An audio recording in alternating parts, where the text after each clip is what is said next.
ಪರಿಹಾರಕ್ಕಾಗಿ ಹೋರಾಟ ಹೋರಾಟ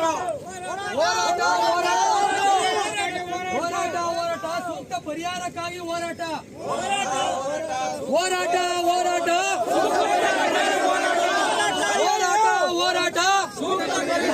ತಾಲೂಕು ಕಸಬಾ ಹೋಬಳಿ ಮದಲೂರು ಗ್ರಾಮ ಪಂಚಾಯತಿ, ಕೊಟ್ಟ ಗ್ರಾಮ ಪಂಚಾಯತಿ ಮತ್ತು ವನಗನಹಳ್ಳಿ ಪಂಚಾಯಿತಿಯಲ್ಲಿ ಕೆಲವು ರೈತರು ಜಮೀನು ಅಕ್ವಿಷನ್ ಮಾಡ್ತಿದ್ದಾರೆ. ನ್ಯಾಷನಲ್ ಹೈವೇ 544 ರಾಷ್ಟ್ರೀಯ ಹೆದ್ದಾರಿ ರಸ್ತೆಗೆ ಸುಮಾರು ಜನ ರೈತರದು ಸುಮಾರು 120 ಜನ ರೈತರನ್ನು ಅಕ್ವಿಷನ್ ಮಾಡ್ಕೊಂಡಿದ್ದಾರೆ. ನ್ಯಾಷನಲ್ ಹೈವೇ ಮತ್ತು ಲ್ಯಾಂಡ್ ಅಕ್ವಿಷನ್ ಆಫೀಸರ್ಗಳು ಕೆಲವು ರೈತರಿಗೆ ನೋಟಿಸ್ ಕೊಟ್ಟಿದ್ದಾರೆ, ಕೆಲವು ರೈತರಿಗೆ ನೋಟಿಸ್ ಕೊಟ್ಟಿಲ್ಲ. ಮತ್ತು ಇದರಲ್ಲಿ ಡ್ರಾಮಾ ಮಾಡ್ತಿದ್ದಾರೆ. ಮತ್ತು ಯಾರು ಲ್ಯಾಂಡ್ ಅಕ್ವಿಷನ್ ಆಫೀಸರು ಮತ್ತು ಇಂಜಿನಿಯರ್ಗಳು ಈಗ ನಮಗೆ ಇಲ್ಲಿ ಪ್ರೆಸೆಂಟ್ ಏನು ರೇಟ್ ಇದೆ ಅಂದರೆ, ಒಂದು ಕುಂಟೆಗೆ ಸರ್ಕಾರದ ರಾಜ್ಯ ಪತ್ರ 1 ಗುಂಟೆಗೆ 98,000 ರೂಪಾಯಿ ಇದೆ.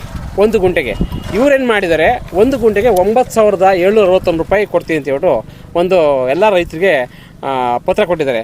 ಈಗ ಪತ್ರ ಎಲ್ಲ ರೈತರು ಸಮೇತ ತುಂಬ ಭಯಪಟ್ಟು ಈಗ ಎಲ್ಲ ಇಲ್ಲಿ ರೈತರ ಜಮೀನು ಇರೋದು ಅರ್ಧ ಎಕರೆ, 3/4 ಎಕರೆ, 1 ಎಕರೆ ಅಷ್ಟೇ ಇರೋದು. ಯಾರು 20 ಎಕರೆ 30 ಎಕರೆ ಫ್ರೀಯಾಗಿ ಕೂಡ ಜನ ರೈತರು ನಮ್ಮಲ್ಲಿದ್ದಾರೆ. ಯಾಕೆ ಯಾರೊಬ್ಬರು ಒಂದು ಸ್ಟ್ರಾಂಗಾಗಿ ಕೇಳ್ತಾ ಆಗ್ತಿಲ್ಲ. ಯಾಕೆಂದರೆ ತುಂಬ ಭಯ ಇಡ್ತಾರೆ.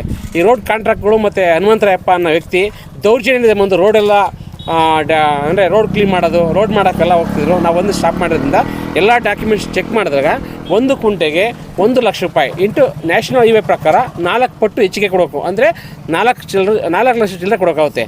ಇವ್ರು ಏನು ಮಾಡ್ತಾರೆ, ಒಂದು ಕುಂಟೆಗೆ 9,700 ಚಿಲ್ಲರೆ ಕೊಡ್ತಿದ್ದಾರೆ. ಅದು ತುಂಬ ನಷ್ಟ ಆಗ್ತದೆ ರೈತರಿಗೆ. ಇದು ಯಾಕೆಂದರೆ ಈ ಥರ ಪರಿಹಾರ ಕೊಟ್ಟರೆ ರೈತರು ಬದುಕೋ ಪರಿಸ್ಥಿತಿ ಇಲ್ಲ.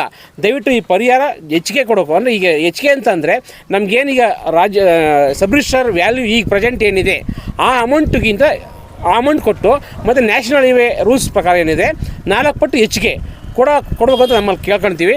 ಇವತ್ತು ಸೈಲೆಂಟಾಗಿ ಹೋರಾಟ ಮಾಡ್ತಿದ್ದೀವಿ. ಇದು DC ಅವ್ರಿಗೆ ಮತ್ತು ಉಸ್ತುವಾರಿ ಸಚಿವ G. ಪರಮೇಶ್ ಸಾಹೇಬ್ರಿಗೆ ಮತ್ತು ಸ್ಥಳೀಯ ಶಾಸಕರಿಗೆ ಜಯಚಂದ್ರ ಸಾಹೇಬ್ರಿಗೆ ಇದು ವಿಷಯ ಗೊತ್ತಿದ್ದು ಸಮೇತ ಅವ್ರು ಯಾವುದೇ ಗಮನ ಹರಿಸ್ತಿಲ್ಲ.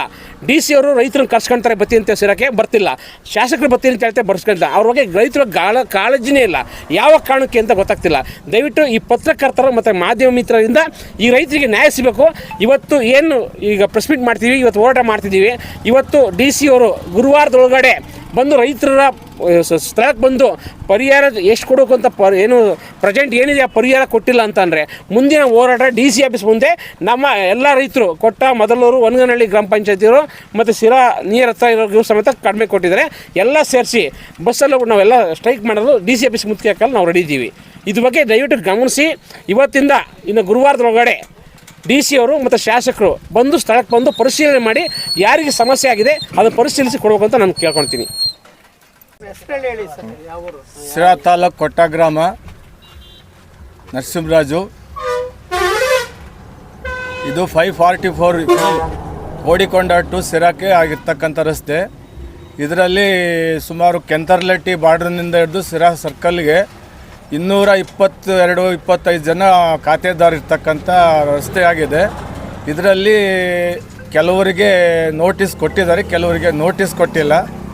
ಇನ್ನೂ ಕೆಲವರಿಗೆ ಅವಾರ್ಡನ್ನು ಸರಿಯಾಗಿ ಫಿಕ್ಸ್ ಮಾಡಿಲ್ಲ. ಈ ಅವಾರ್ಡ್ ಕಮ್ಮಿ ಆಗಿರೋದ್ರಿಂದ ಇದಕ್ಕೆ ಸರ್ಕಾರದ ವತಿಯಿಂದ ಹೆಚ್ಚಿನ ಪರಿಹಾರ ಅನುದಾನ ಕೊಡಬೇಕಂತೇಳಿ ತಾವು ಈ TV ಮೂಲಕ ಕೇಳ್ಕೊಳ್ತಾ ಇದ್ದೀವಿ.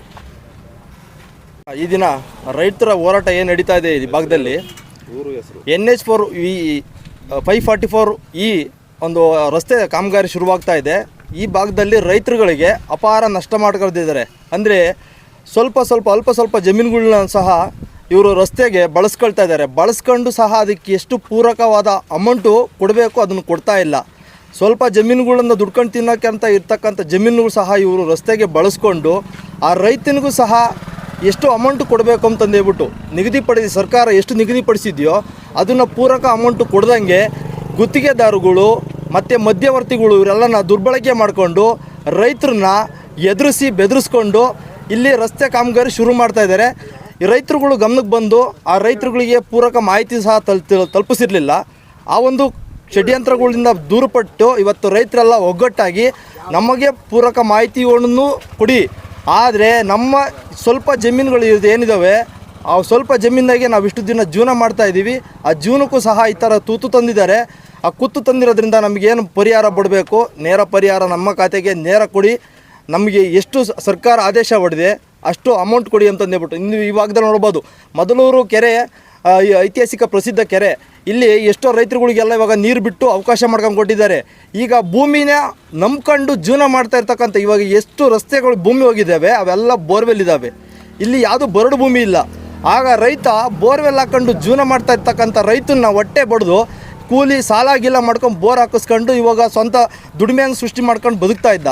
ಆ ಬದುಕಂಥ ದಾರಿನೂ ಸಹ ಕುತ್ತು ತಂದು ಮಾಡ್ತಾಯಿದ್ದಾರೆ. ಅದಕ್ಕೆ ಮುಂದಿನ ದಿನಗಳಲ್ಲಿ ಸಂಬಂಧಪಟ್ಟ ಅಧಿಕಾರಿಗಳು ಈ ಕೂಡಲೇ ಸ್ಥಳಕ್ಕೆ ಬಂದು ರೈತರ ಜಮೀನು ಒಬ್ಬೊಬ್ರದ್ದು ಎಷ್ಟೆಷ್ಟು ಹೋಗಿದೆ, ಅವ್ರಿಗೆ ಎಷ್ಟು ಅಮೌಂಟ್ ಕೊಡಬೇಕು ಅದನ್ನು ನೇರವಾಗಿ ಒದಗಿಸಿ ರೈತರನ್ನ ಉಳಿಸುವ ನಿಟ್ಟಿನಲ್ಲಿ ಸರ್ಕಾರದ ಪ್ರತಿಯೊಬ್ಬ ಅಧಿಕಾರಿಗಳು, ನಮ್ಮ ಶಾಸಕರಾಗಿರ್ಬೋದು, DC ಅವರಾಗಿರ್ಬೋದು, ಗೃಹ ಮಂತ್ರಿಗಳಾಗಿರ್ಬೋದು, ದಯವಿಟ್ಟು ಆದಷ್ಟು ಬೇಗ ಸ್ಥಳಕ್ಕೆ ಬಂದು ನಮ್ಮ ಈ ಭಾಗದಲ್ಲಿ ಏನು ರೈತರಿಗೆ ಅನ್ಯಾಯ ಆಗ್ತಾ ಇದೆ ಅದ್ರ ಪರವಾಗಿ ನಿಂತ್ಕೊಂಡು ರೈತರನ್ನ ಉಳಿಸುವ ನಿಟ್ಟಿನಲ್ಲಿ ಕೆಲಸ ಮಾಡಿ ಅಂತಂದೇಳ್ಬಿಟ್ಟು ನಾನು ಈ ಮೂಲಕ ಅವ್ರನ್ನ ಪ್ರಾರ್ಥನೆ ಮಾಡ್ಕೊಳ್ತಾ ಇದ್ದೀನಿ. ಕೊಟ್ಟ ಪಂಚಾಯಿತಿ ಕೊಟ್ಟ ಗ್ರಾಮದ ರಂಗಯ್ಯ ಅಂತ ನಾವು ಒಬ್ಬರು ಪ್ರಗತಿಪರ ರೈತರಾಗಿ ಈ ಮೂಲಕ ಮಾಧ್ಯಮ ಮಿತ್ರರಲ್ಲಿ ಕೇಳ್ಕೊಳೋದು, ಅವರಿಂದನ ಸಂಬಂಧಪಟ್ಟ ಈ ನ್ಯಾಷನಲ್ ಹೈವೇ 544E ಆಂಧ್ರ ಗಡಿಯಿಂದ ಕೆಂತರ್ಲಟ್ಟಿಯಿಂದನ ಸಿರಾ ಸರ್ಕಲ್ವರೆಗೂ ಹೋಗ್ತಾ ಇರತಕ್ಕಂಥ ಹೈವೇ ದಾರಿಯಲ್ಲಿ ಸುಮಾರು ರೈತರುಗಳ ಜಮೀನು ಅಕ್ವೈರ್ ಮಾಡ್ಕೊಂಡು ಅವರಿಗೆ ಸರಿಯಾದ ಮಾಹಿತಿ ಮತ್ತು ಅವಾರ್ಡ್ ನೋಟಿಸ್ಗಳು ಸಹ ಇನ್ನೂ ಇಶ್ಯೂ ಮಾಡಿರೋದಿಲ್ಲ. ಮತ್ತು ಕೊಟ್ಟ ಗ್ರಾಮಕ್ಕೆ ಸಿರಾದಿಂದ 6 ಕಿಲೋಮೀಟ್ರ್ ಅಂತರ ಇದೆ. ಆದರೆ ಸಿರಾದಿಂದ ಕೊಟ್ಟ 6 ಕಿಲೋಮೀಟ್ರ್ ಇದ್ದರೆ ಕೊಟ್ಟದಿಂದಲೇ ಹಿಂದುಗಡೆ ಸಿರಾವರೆಗೂ 1 ಕಿಲೋಮೀಟ್ರ್ ಅಂತರದಲ್ಲಿರೋಂಥ ಜಮೀನಿಗೆ 7.7 ಕಿಲೋಮೀಟ್ರು ಅಂತ ಒಂದು ಅವಾರ್ಡ್ ನೋಟಿಸಲ್ಲಿ ಮೆನ್ಷನ್ ಮಾಡಿದ್ದಾರೆ. ಇದು ಯಾವ ಇದ್ರ ಮೇಲೆ ಮೆನ್ಷನ್ ಮಾಡಿದ್ದಾರೋ ಗೊತ್ತಾಗ್ತಾ ಇಲ್ಲ. ಹಿಂದಿನಿಂದಲೂ ಕೊಟ್ಟ ಗ್ರಾಮ ಇರೋದೇ 6 ಕಿಲೋಮೀಟ್ರು. ಆದರೆ ಗ್ರಾಮದಿಂದ ಇನ್ನು ಸಿರಾ ಕಡೆ 1 ಕಿಲೋಮೀಟ್ರ್ ಅಂತರ ಇರೋಂಥ ಜಮೀನನ್ನೇ 7.5 ಕಿಲೋಮೀಟ್ರು ಅಂತ ಮೆನ್ಷನ್ ಮಾಡಿದ್ದಾರೆ. ಅದೇ ಒಂದು ಆ 7.5 ಕಿಲೋಮೀಟ್ರು ಅಂತರದ ಒಂದು ಅರ್ಧ ಕಿಲೋಮೀಟ್ರ್ ಅಂತರ ಇರೋದಕ್ಕೂ ವ್ಯಾಲ್ಯೂಯೇಷನ್ ಏರುಪೇರು ಮಾಡಿದ್ದಾರೆ. ಅದು ಯಾವ ಇದ್ರ ಮೇಲೆ ಮಾಡಿದಾರೋ ಅದು ಗೊತ್ತಿಲ್ಲ. ಅದನ್ನು ರೈತರಿಗೆ ಪೂರ್ಣ ಒಂದು ಮಾಹಿತಿ ಮೂಲಕ ತಿಳಿಸ್ಬೇಕು. ಎಲ್ಲ ಒಂದು ರೈತರನ್ನ ಕಲಾಯಿಕಿ ಮತ್ತು ನ್ಯಾಯಯುತವಾದ ದರವನ್ನು ನಿಗದಿಪಡಿಸಿ ರೈತರಿಗೆ ಅನ್ಯಾಯ ಆಗದ ರೀತಿ ಅವರಿಗೆ ನೀಡಬೇಕು. ಹಾಗೆ ಕಾಣದಂಥ ಬೋರ್ವೆಲ್ಗಳು ಹಲವಾರು ಇದ್ದಾವೆ ಭೂಮಿ ಒಳಗಡೆ. ಅದು ಹಿಂದೆ ಗೊತ್ತಿರಲ್ಲ ಹೊಸ ರೈತರುಗಳು, ಅವರಿಗೆ ಅದನ್ನು ತೋರಿಸ್ಬೇಕು ಅನ್ನೋದು, ಹೇಳಬೇಕು ಅನ್ನೋದು ಜ್ಞಾನ ಅಷ್ಟೊಂದು ಇರಲಿಲ್ಲ. ಅವತ್ತಿನ ದಿನ ಸರ್ವೆ ಮಾಡ್ಕೊಂಡು ಅವರು ಕಂಡಂಥ ಬೋರ್ವೆಲ್ಗಳನ್ನು ಮೆನ್ಷನ್ ಮಾಡ್ಕೊಂಡು ಬರ್ಕೊಂಡು ಹೋಗ್ಬಿಟ್ಟರು. ಇತ್ತೀಚೆಗೆ ನೋಡಿದರೆ ಅದು ಕಾಣದಂಥ ಬೋರ್ವೆಲ್ ಭೂಮಿಯಲ್ಲಿ ಸೇರ್ಕೊಂಡಿರೋ ಹಲವಾರು ಇದ್ದಾವೆ. ಅದನ್ನು ಕೇಳಿ ತಿಳಿದು ಅದಕ್ಕೆ ತಕ್ಕವಾದ ಪರಿಹಾರವನ್ನು ನೀಡಬೇಕು ಅಂತ ನಾನು ಈ ಮಾಧ್ಯಮ ಮಿತ್ರರ ಮೂಲಕ ಅವರಲ್ಲಿ ಕೇಳ್ಕೊಳ್ತೀನಿ. ಮತ್ತು ಈ ನೋಟಿಸ್ಗಳಲ್ಲಿ ಇನ್ನೂ ಕೆಲವು ಸರ್ವೆ ನಂಬರ್ಗಳಿಗೆ ನೋಟಿಸ್ಗಳು ಇಶ್ಯೂ ಮಾಡಿಲ್ಲ, ಅವಾರ್ಡ್ ನೋಟಿಸ್ ಇಶ್ಯೂ ಮಾಡಿಲ್ಲ. ಅದು ಯಾಕೆ ಇಶ್ಯೂ ಮಾಡಿಲ್ಲ ಅನ್ನೋದೇ ಗೊತ್ತಾಗ್ತಾ ಇಲ್ಲ. ಬೇಗ ಇಶ್ಯೂ ಮಾಡಿದರೆ ಅದರಲ್ಲಿ ಆಗಿರಕ್ಕಂಥ ಅನ್ಯಾಯ ಏನು, ತಪ್ಪು, ನಮಗೇನು ಇನ್ನೂ ಬರಬೇಕಾಗಿತ್ತು, ಏನು ಕೈ ಬಿಟ್ಟಿದೆ, ಏನು ಅನ್ನೋದು ನೋಡ್ಕೊಳಕ್ಕಾಗ್ತಾ ಇಲ್ಲ. ಅವರು ತರಾತುರಿನಲ್ಲಿ ಬಂದುಬಿಟ್ಟು ಆ ನೋಟಿಸ್ ಕೊಡದಲ್ಲೇ ಇರೋದು, ಅವತ್ತಿನ ದಿನ ಪರಿಹಾರ ಅಂತ ಕೊಡೋಕ್ಕೆ ಬಂದಾಗ ನಾವು ಏನು ಮಾಡೋಕ್ಕಾಗೋದಿಲ್ಲ, ಅದಾಲೆ ಮೀರೋಗಿದೆ ಅಂತ ಹೇಳ್ತಾರೆ. ನಮಗದು ಗೊತ್ತಿರೋದಿಲ್ಲ. ಮತ್ತು ನಾವೂ ಅವ್ರಿಗೆ ಹಲವಾರು ಸರಿ ಅವ್ರಿಗೆ ಮನವರಿಕೆ ಮಾಡಿದ್ವಿ, ಸರ್ ಯಾಕೆ ನೋಟಿಸ್ಗಳು ಇಶ್ಯೂ ಮಾಡಿಲ್ಲ ಅಂತ. ಅವರು ಒಬ್ಬರ ಮೇಲೆ ಒಬ್ಬರು ಹೇಳ್ಕೊಳ್ತಾ ಇದ್ದಾರೆ. ನಮ್ಮ ಐಬಿನಲ್ಲೇ ನಾನು 2-3 ಸಲ ಕೇಳಿದಾಗ ಅವ್ರ ಮೇಲೆ ಇವ್ರ ಮೇಲೆ ಇದ್ದಾವೆ, ನಮ್ಮ ಹತ್ರ ನೋಟಿಸು ಕೊಡ್ತೀವಿ ನಾಳೆ ಅಂದರು. ಇಲ್ಲಿಗೆ 15 ದಿವಸ ಆಗಿದೆ. 3ನೇ ತಾರೀಕು ಮೀಟಿಂಗ್ ಇತ್ತು ಬುಕ್ಕಾಬಂಡದ್ದು. ಅವತ್ತಿನ ದಿನ ನಾವು ಕೇಳಿದಾಗ ಹೌದು ಇದೆ, ಅದನ್ನು ಕೊಡ್ತೀವಿ ಅಂತ ಹೇಳಿದ್ರು. ಇಲ್ಲಿನವರೆಗೂ ಕೊಟ್ಟಿಲ್ಲ. ಅವನ್ನ ಬೇಗ ತಲುಪಿಸ್ಬೇಕು ಅವಾರ್ಡ್ ನೋಟಿಸ್ಗಳು. ಅದರಲ್ಲಿ ಏನೇನಾಗಿದೆ ರೈತರುಗಳಿಗೆ, ನಮಗೇನು ಜನಾರ್ದನ್ ಅಂತ ಓಜ್ಗುಂಟೆ ಒಂದು 54ನೇ ಸರ್ವೆ ನಂಬರ್ ಓಜ್ಗುಂಟೆ ನಗರಸಭೆ ಬೋಲ್ಡು ಶಿರಾ ಹತ್ರ ಅಲ್ಲಿರೋ ಜಮೀನು ನಮ್ಮದು.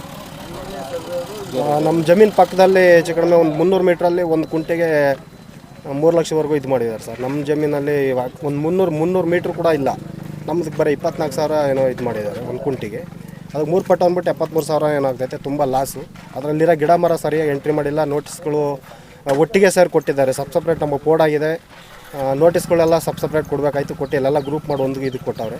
ತುಂಬ ಪರಿಹಾರ ಕಡಿಮೆ ಐತೆ. ಇದೇ ಥರ ಅನ್ಯಾಯ ಇದೆ ಸರ್. ಅವರು ತಹಸೀಲ್ದಾರಿ ಸಮೇತ ಅರ್ಜಿ ಕೊಟ್ಟು ಸಚಿವರ ಜೊತೆಗೆ ಹೋಗಿ ಅವರು ಏನು ಇದ್ರ ಬಗ್ಗೆ ಗಮನ ಹರಿಸಿಲ್ಲ. ತಹಸೀಲ್ದಾರ್ ಇವರು ಸಚಿವರ ಸಮೇತ ಇಲ್ಲಿ 3 ಸಾರಿ ಮೀಟ್ ಆಗಿದೆ ಸರ್. ಅವ್ರು ಯಾರು ಏನು ಸ್ಪಂದಿಸ್ತಾ ಇಲ್ಲ, DC ಸಮೇತ ಸ್ಪಂದಿಸ್ತಾ ಇಲ್ಲ. ಇದಕ್ಕೆ ಏನು ಅಂತ ನಮಗೆ ಗೊತ್ತಾಗ್ತಿಲ್ಲ. ರೈತರುಗಳು ಭಾರಿ ಆತಂಕದಲ್ಲಿದ್ದಾರೆ. ಹೀಗೆ ತುಂಬ ಹೆಲ್ಪ್ ಮಾಡಬೇಕು ಅಂತ ನಾವು ಕೇಳ್ಕೊಂತೀವಿ.